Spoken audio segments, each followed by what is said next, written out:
The Peter Pan series continues. Don Mathews will be working on speech project number 6, Vocal Variety. Tonight, he will be giving us a lot of information on crocodiles that he learned from the crocodile conservationist Steve Irwin. You may remember Australian Steve Irwin from his television production Crocodile Hunter. Much of this information could have been useful to Captain Hook. It is unfortunate that these two legends existed in different time periods, and might I also add, different universes. Fortunately, we have Don here to sort out the crocodile facts that would be useful to Captain Hook. Please help me welcome Don Mathews with Hook and Steve Irwin, Surviving Crocodiles.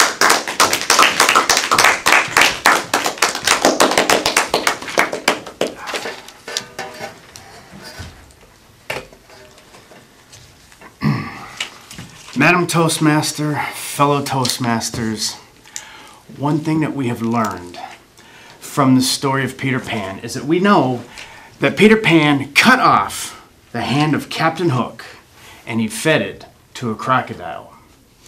That crocodile, we also learned from the story, has been hunting Captain Hook ever since. Now this would lead you to believe that crocodiles track and hunt their prey. Now, crocodiles are dangerous. They are vicious, and they are brutal. They have jaws, huge, that can clamp down to 2,000 psi. They can run on land at 11 miles an hour.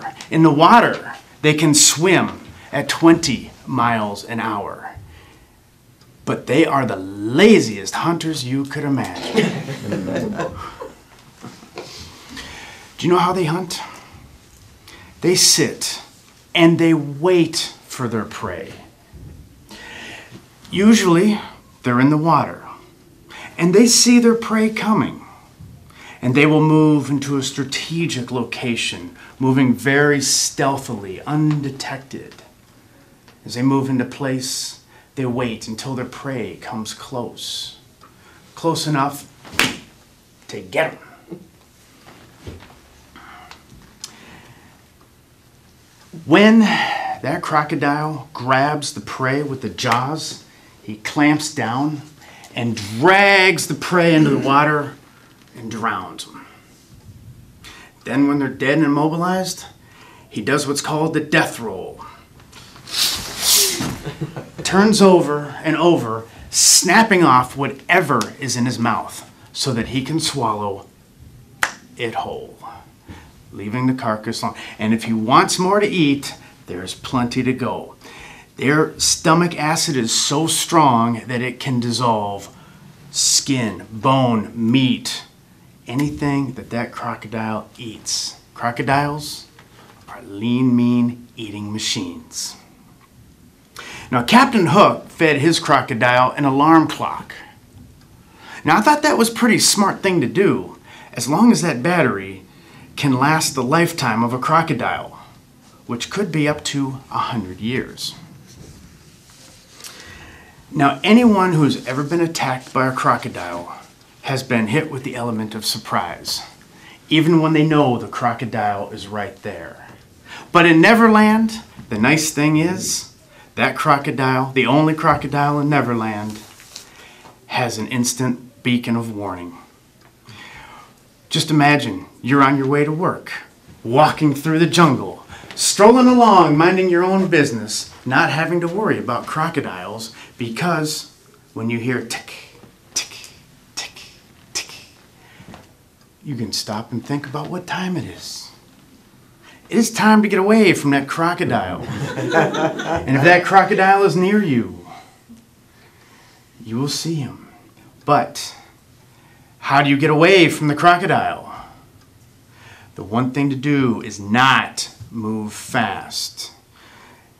If you are next to a crocodile, you move slowly away. You mainly want to get out of his strike zone. You just move slow because one splash of water, one fast move, and that crocodile will have you in the death roll. Now, personally, I think that Captain Hook should have just killed the crocodile. There's 3 good reasons for this. 1, a dead enemy is an enemy you don't have to worry about. The second reason is crocodiles are edible. A large crocodile has so much meat that Captain Hook could feed his entire ship crew. Now, crocodiles do have a bit of a gamey taste, but they taste just like Chicken. Alligator. Well, I was going to say bald eagle, but what? Crocodiles aren't illegal to eat. Mermaid. Mermaid. Those are harder to catch. The third good reason to kill the crocodile is from the teeth. Captain Hook could make great jewelry and trade it to the Indians for peace. And with the skin of the crocodile, he could make new boots. There's a lot of good use for killing that crocodile. Now, Steve Irwin, of course, would disagree with me. His solution would be to relocate the animal. For a small fee and television rights, he'll come right to your place of business, which would be Captain Hook's ship, set a trap, catch that crocodile, and take him to the Australian Zoo or to another place of safety that the crocodile will not bother you. Personally, I think death is an easier option. The point that I would like everyone to take away from this speech today is that if you find yourself near a crocodile, don't stay to play. Move slowly away. Madam Toastmaster.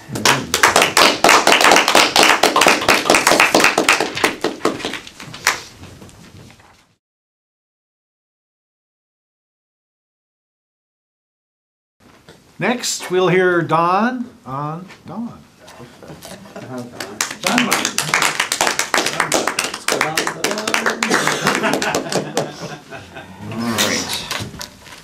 Fellow Toastmasters and Don, I really enjoyed this speech very much. This was nicely done. Of the series, this is probably one of my favorites right now. You started out with really good speed variety in your talk with something fairly fast and then slowed down. And that improved as you told it because a lot of us paused and you had some good pauses. But your internal pauses within the sentence, I think, were very natural. There wasn't anything that felt at all awkward or misplaced. And so that all worked, I think, really, really well. I really liked Get 'em? You got 'em. Good. For those of you who remember that movie. And Lean, Mean Eating Machine. One of the things I was thinking you could try to work in if you were to do this again, Steve Irwin had a signature expression. Crikey! Somewhere in there that should go in. I think that would really, be a little extra spice on that. And finally you ended with, don't stay to play, move slowly away. Nicely rhymed, nicely said. I really like that ending. It was excellent. Thank you very much.